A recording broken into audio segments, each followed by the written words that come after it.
Queridos irmãos e irmãs, bom dia. Seguindo aí a nossa caminhada com a igreja, chegamos hoje ao segundo domingo do tempo do Advento, esse novo tempo litúrgico, nos preparando aí para o Natal do Senhor. Nessa primeira etapa até o dia 16, seguindo a linha do último mês do ano passado, mês de novembro, estamos aí, à luz da palavra, nos colocando em contato com esse Senhor que virá, no final dos tempos, para julgar vivos e mortos. Começando esse novo ano litúrgico, baseado no Evangelho de Marcos, queremos ser discípulos de Jesus, aprender com Ele para desenvolvermos o nosso trabalho de modo que o nosso encontro com Ele corresponda àquilo que Ele esperou de nós, que nós tenhamos vivido uma vida correspondendo àquilo que Ele espera de nós. Hoje a igreja celebra a memória também da bem-aventurada Virgem Maria de Loreto. A casa onde viveu a Sagrada Família em Nazaré era uma relíquia conservada pelos católicos na Terra Santa. Era uma casinha pequena feita de pedras à maneira que os nazarenos construíam. Sob aquele teto sagrado, o anjo do Senhor anunciou a Maria e ela concebeu do Espírito Santo. Ali São José ensinou Jesus o ofício da carpintaria. Ali eles viveram em amor e felicidade. Ali Jesus crescia em estatura, em graça e em sabedoria diante do Senhor. Esta casa era um grande centro de peregrinações dos cristãos em Nazaré.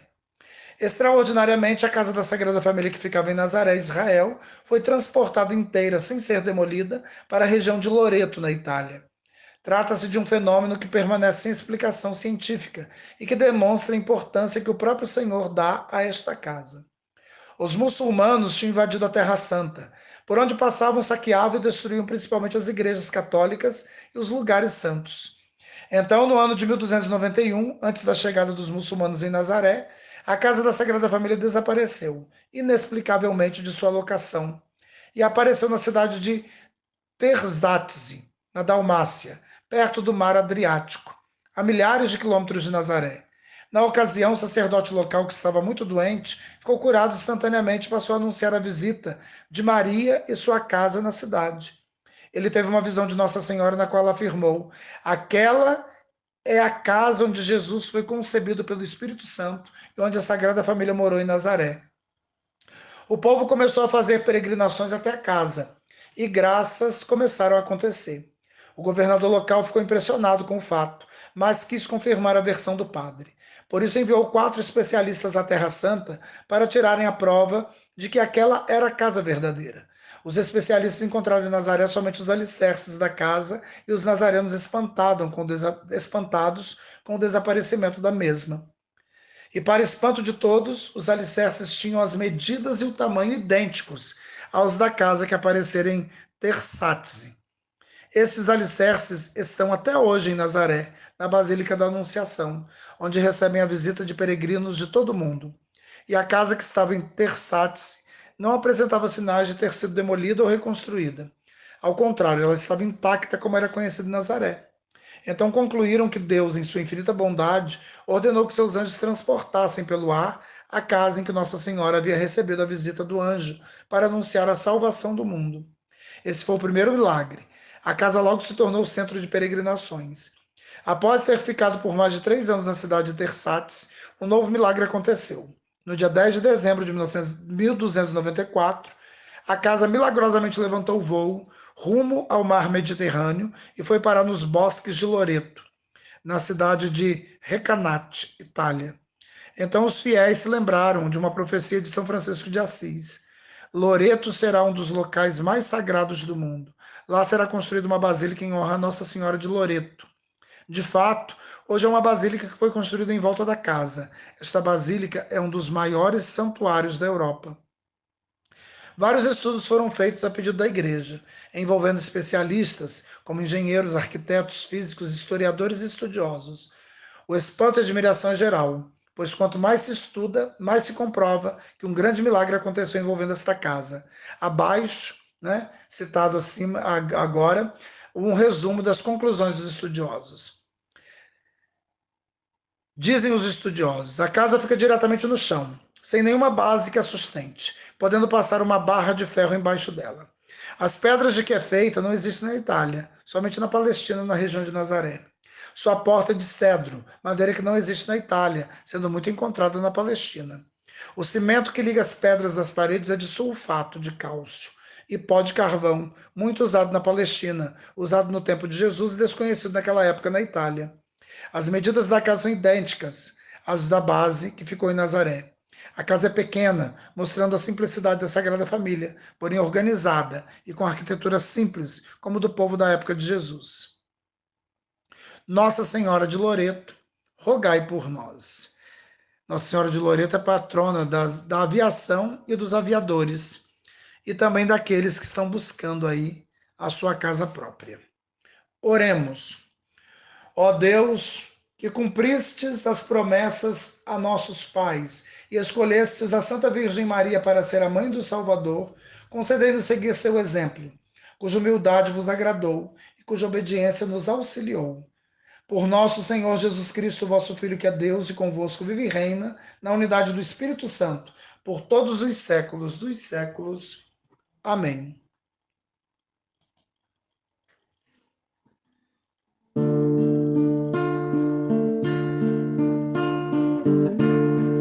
Ouço uma voz lá no deserto a gritar, uma estrada preparai para o Senhor.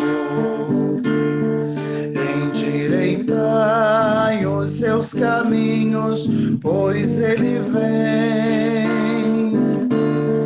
E logo mais avistareis o Salvador. Louva Jerusalém,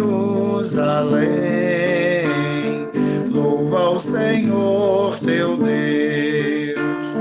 Tuas portas reforçou e os teus abençoou, te cumulou de paz e o pão do céu te traz.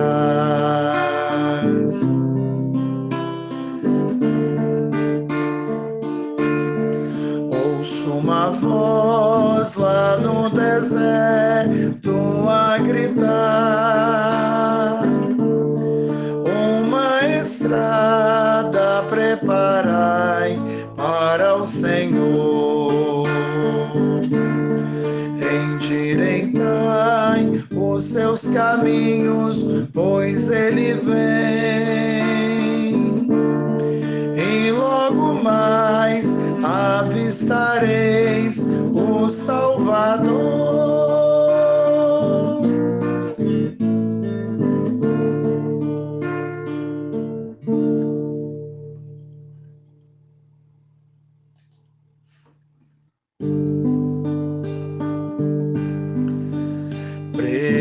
Preenche meu ser, preenche meu ser, Espírito, unge meu ser,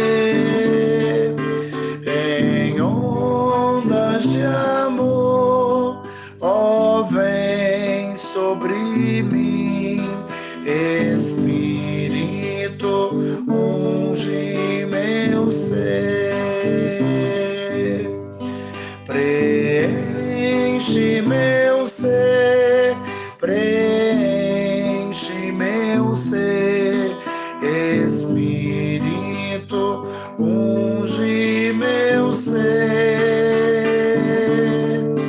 em ondas de amor, ó, vem sobre nós, Espírito, unge meu ser,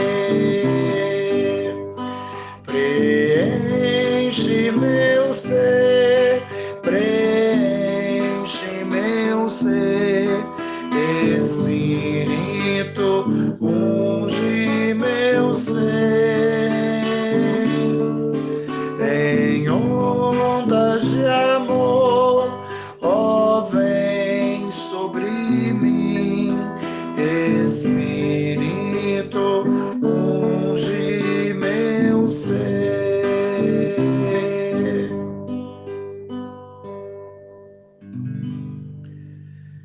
Queridos irmãos e irmãs, com alegria seguimos aí a nossa caminhada com a igreja, abrindo hoje essa segunda semana do tempo do Advento, ainda vivendo essa primeira etapa do tempo do Advento, que é marcada pela ideia de que a vida passa e passa rápido, e daqui a pouco faremos o nosso encontro definitivo com o Senhor.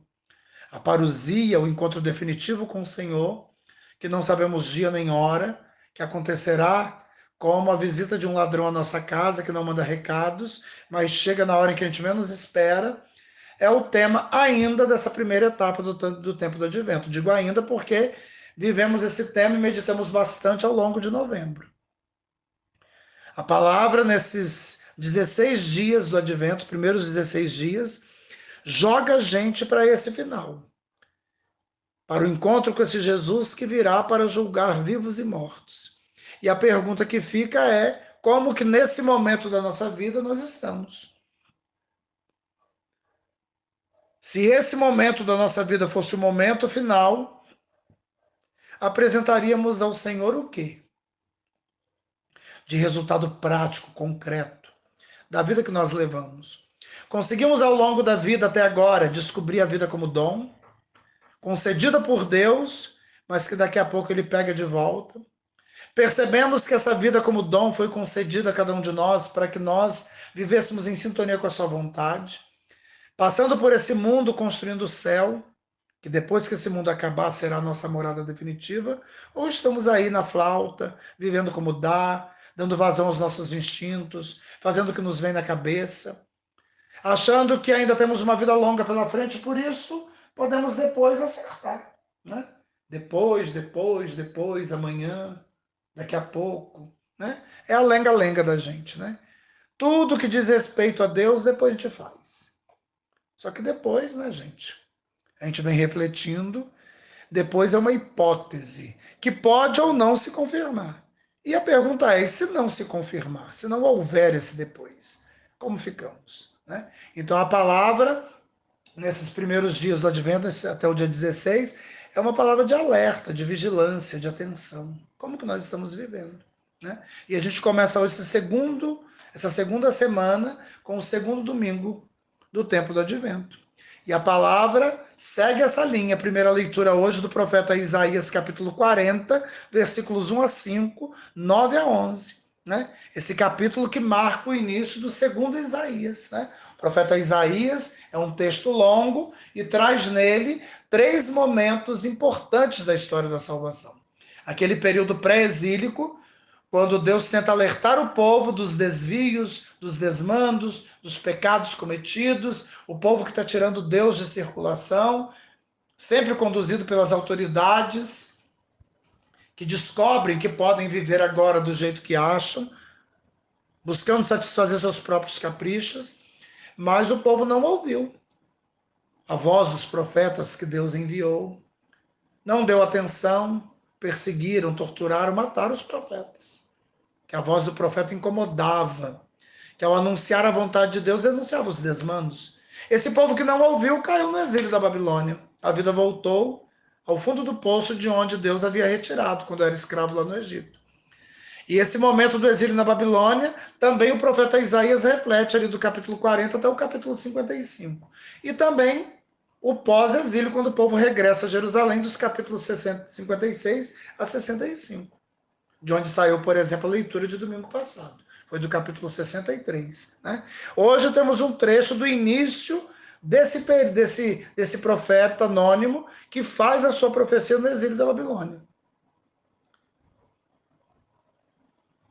E o trecho de hoje, né, mostra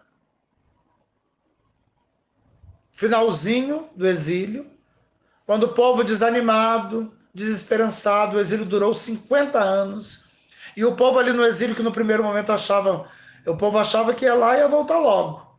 Só que não voltou logo, 50 anos é tempo pra caramba. Muita gente que foi pro exílio morreu, uma nova geração nasceu no exílio, né? Quem saiu de Jerusalém sendo levado cativo para a Babilônia, saiu novo, agora já está velho. Muita gente ao longo dos 50 anos no exílio se adequou à vida na Babilônia, fez lá uma vida. E mesmo que o exílio acabasse como acabou, muita gente não regressou, sobretudo aqueles que ficaram bem na Babilônia não voltaram para Jerusalém. Jerusalém é uma cidade fantasma, totalmente devastada. As ruínas de Jerusalém estavam ali para quem quisesse ver. E começar uma vida do zero numa cidade totalmente devastada, destruída, uma cidade fantasma, de ruínas, não seria nada fácil. Então, quem se deu mais ou menos bem no exílio ficou lá. O regresso será para alguns poucos que não se deram bem em Jerusalém, na Babilônia, e continuam pobres, continuam passando necessidades. É essa gente que volta, né? E a vida em Jerusalém não será nada fácil para esse pessoal, né? Mas aqui no final do exílio, né, nós temos esse profeta que fala a esse povo que está meio desanimado, esse povo que está sabendo que tem um novo império surgindo, que é o persa. Ciro, rei da Pérsia, está invadindo muitos lugares e ganhando todas as batalhas, se aproximando da Babilônia, né? Esse povo que está ali querendo regressar, começa a perceber que o regresso pode ser possível, mas talvez o regresso seja por Ciro. E Ciro é um rei pagão. E se isso acontecer, a vitória será dada a quem? A Javé ou a Ciro? O povo não entende que Deus tem poder suficiente para tocar o coração de pagãos e transformá-los também em instrumentos de salvação do seu povo. Deus vai conduzindo a história, mesmo que nós não consigamos, no momento, enxergar Deus agindo. Deus está sempre agindo. Deus não cochila, né? Deus está sempre fazendo acontecer a sua vontade.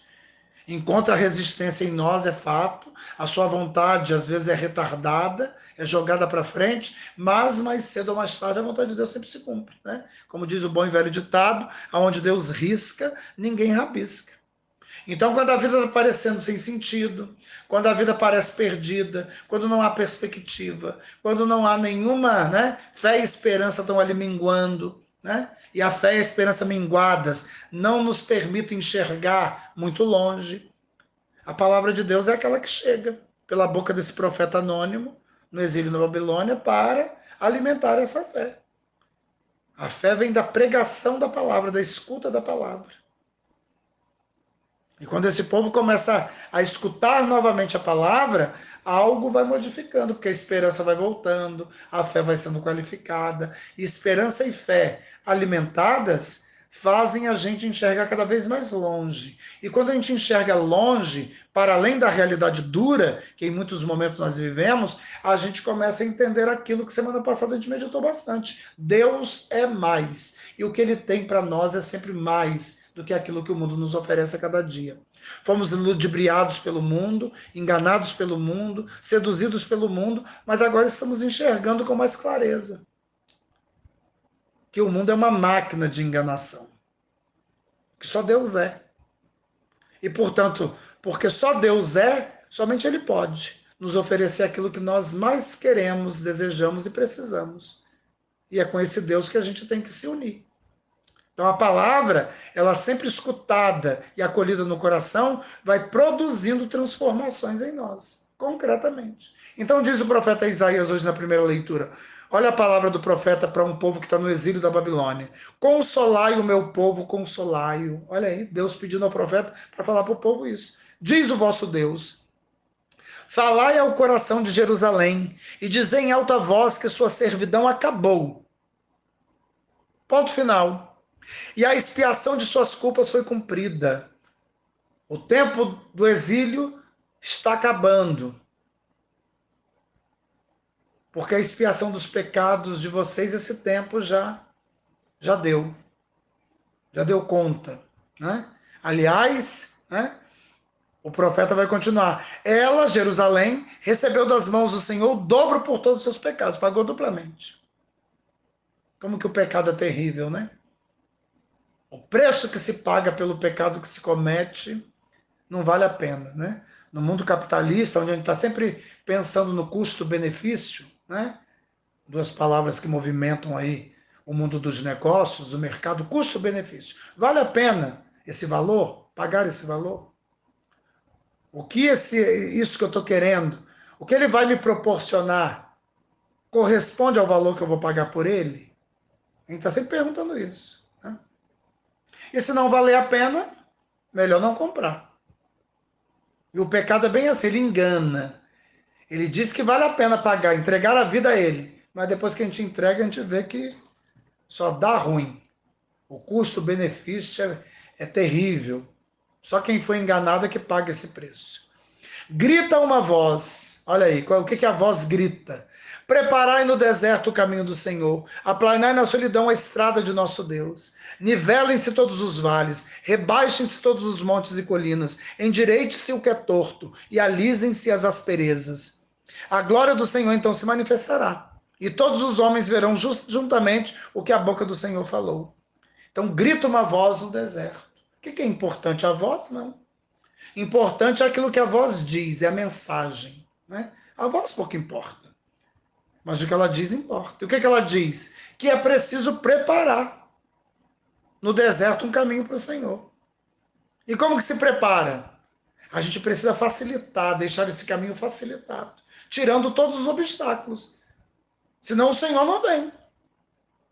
Dizem que na Babilônia, os templos pagãos tinham assim na porta principal uma estrada, um caminho aberto, reto e plano, que eles pensavam que esse caminho reto e plano facilitaria a chegada da divindade até o templo. Agora, se o caminho fosse torto, cheio de montanhas, cheio de descidas, de vales, né? Nós em Taboão da Serra estaríamos perdidos, né? Nossa paróquia Santa Margarida, coitada, né? Na frente da paróquia tem um morrão assim, que parece uma parede, longo e alto. Não, isso dificulta, vai dizer o profeta aqui, né? É preciso aplanar o caminho. E como é difícil, por exemplo, vamos pensar na Santa Margarida, né? A gente sai da porta da igreja e tem aquele morrão, né?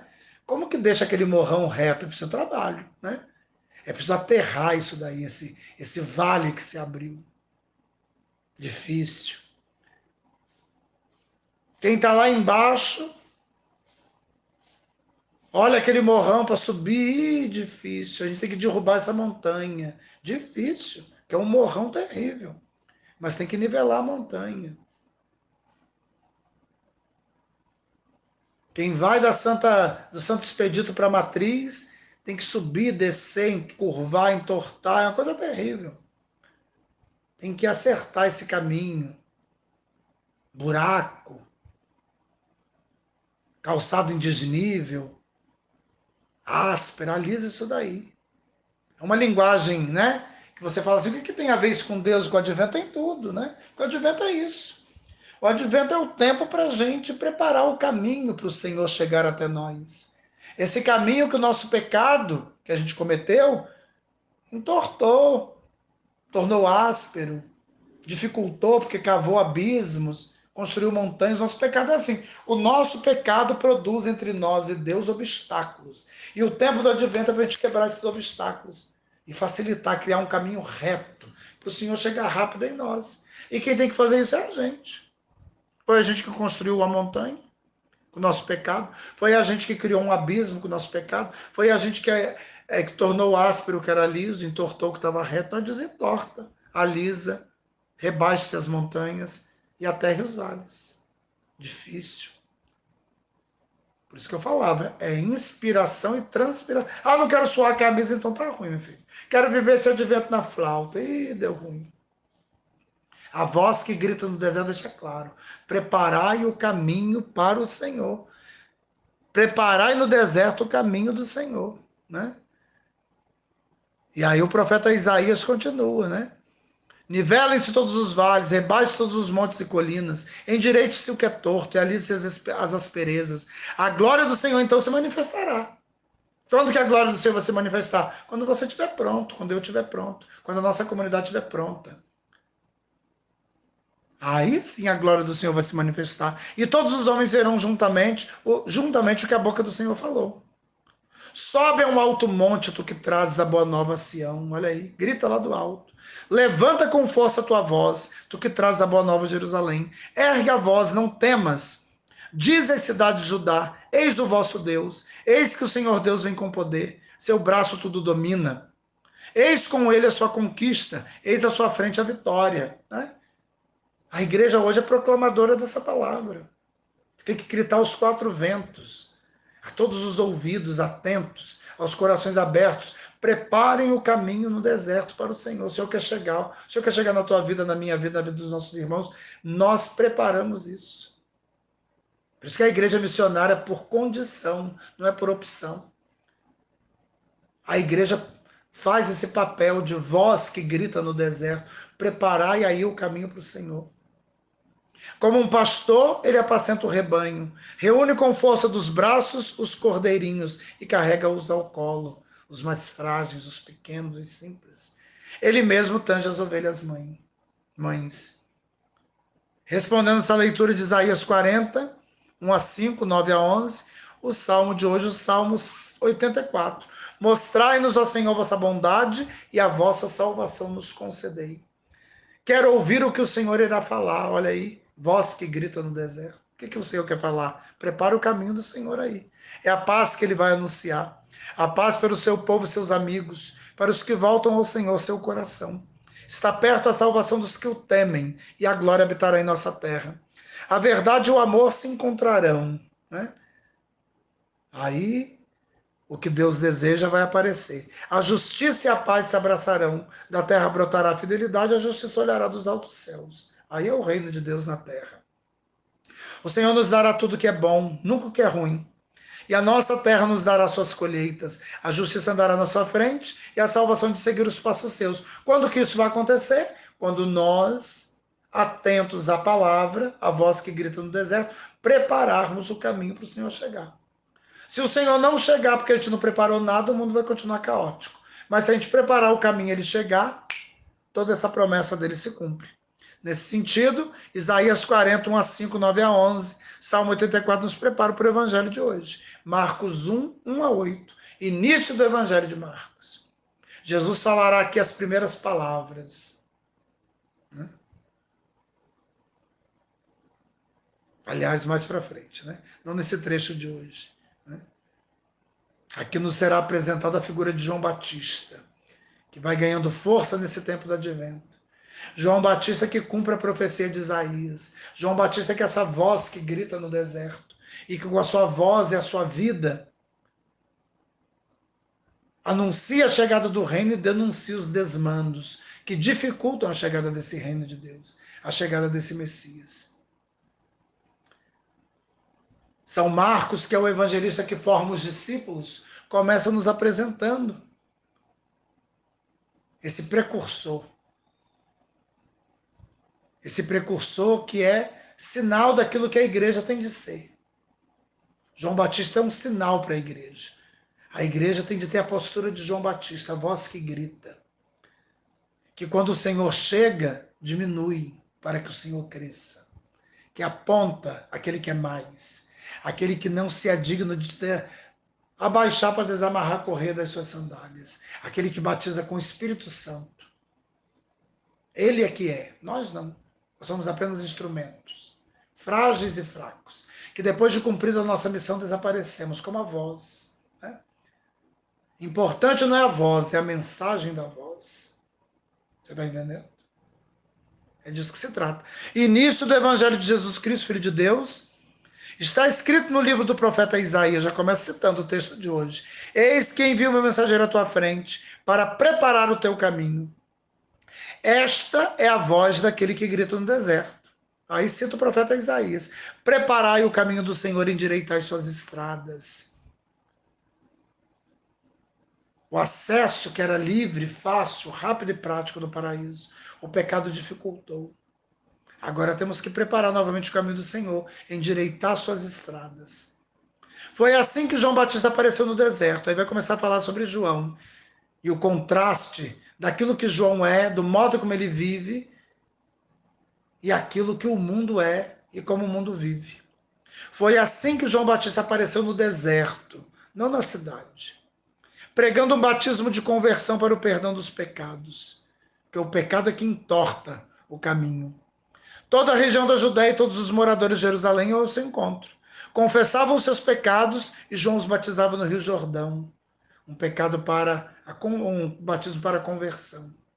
A água que lavava a casca.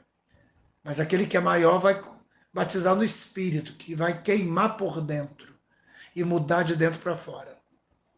João se vestia com uma pele de camelo e comia gafanhotos e mel do campo, contrastando com os banquetes das cidades, né? O banquete de Herodes, onde o próprio João Batista foi morto.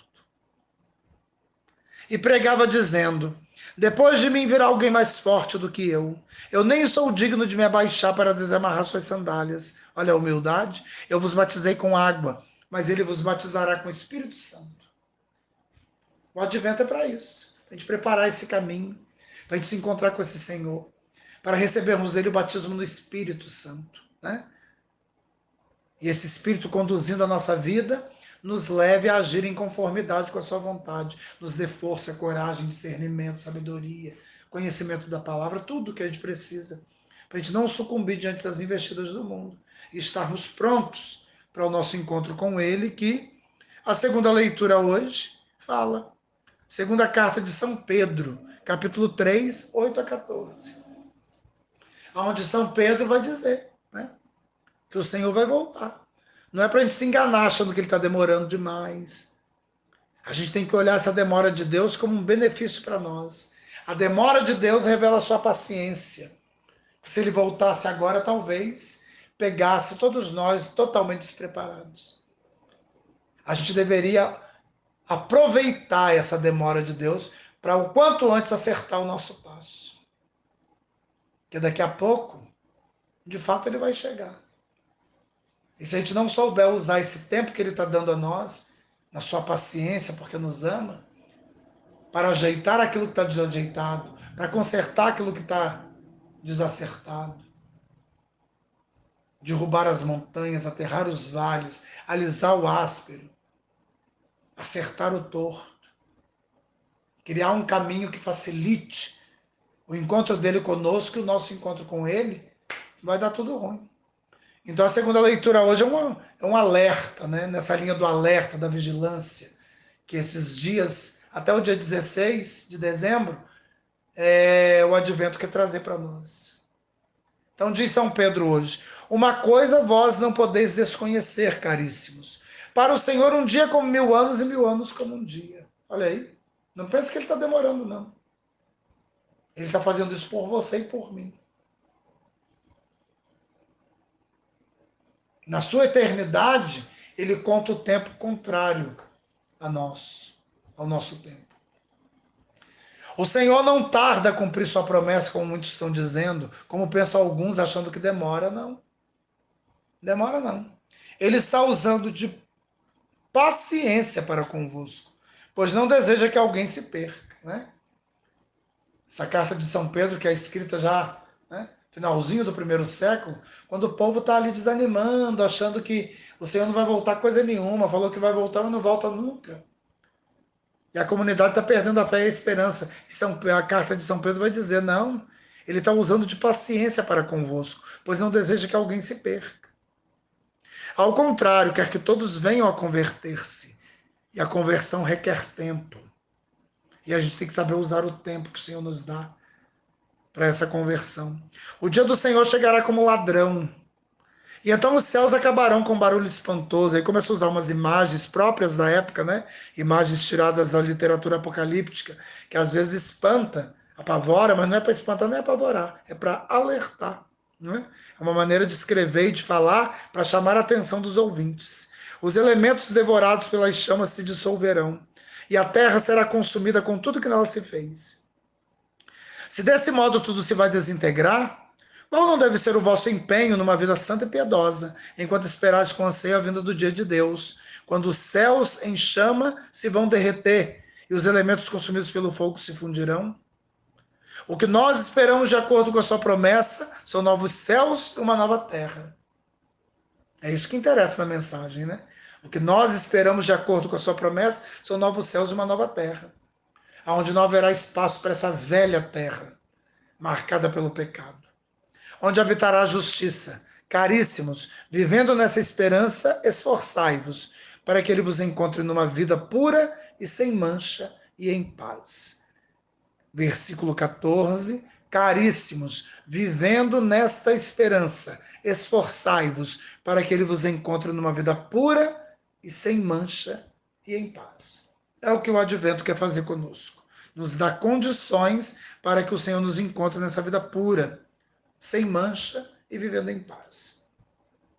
Peçamos a Deus nesse segundo domingo, abrindo essa segunda semana do tempo do advento, que Ele nos dê o seu Espírito, derrame sobre nós o seu Espírito.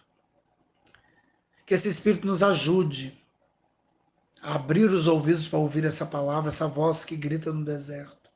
Que esse Espírito nos dê força, coragem, sabedoria, discernimento, para a gente poder acolher, meditar, entender e viver, colocar em prática aquilo que a palavra de Deus pede de nós, assim seja.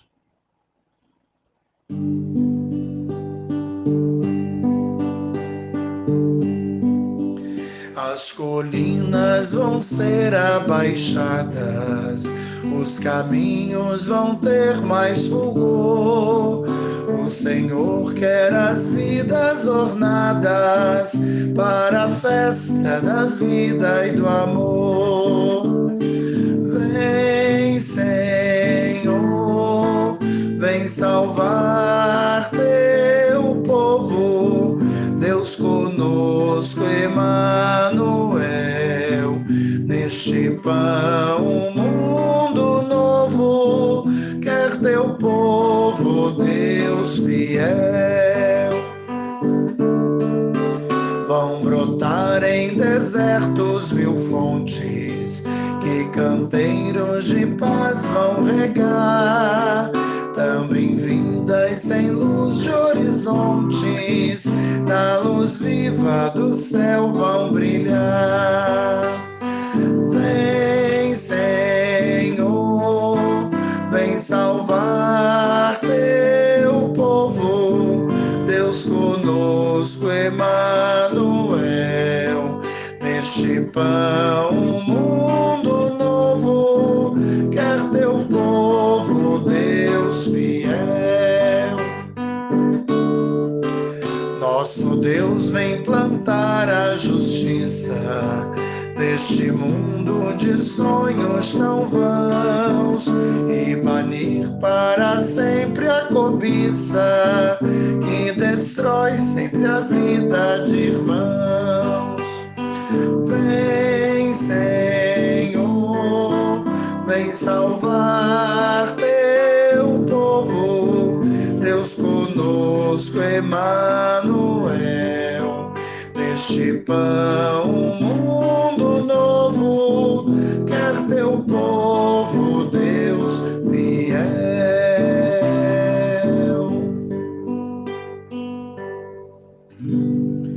O Senhor esteja convosco, Ele está no meio de nós. Que Deus Todo-Poderoso vos abençoe em nome do Pai, do Filho e do Espírito Santo. Amém. Que a alegria do Senhor seja sempre a vossa força. Fiquemos em paz, depois em paz saiamos para o cumprimento da missão que no dia de hoje Deus pensou para cada um. Assim seja. É isso aí, um excelente dia para todos. Que Deus abençoe cada um e até amanhã, se Deus quiser.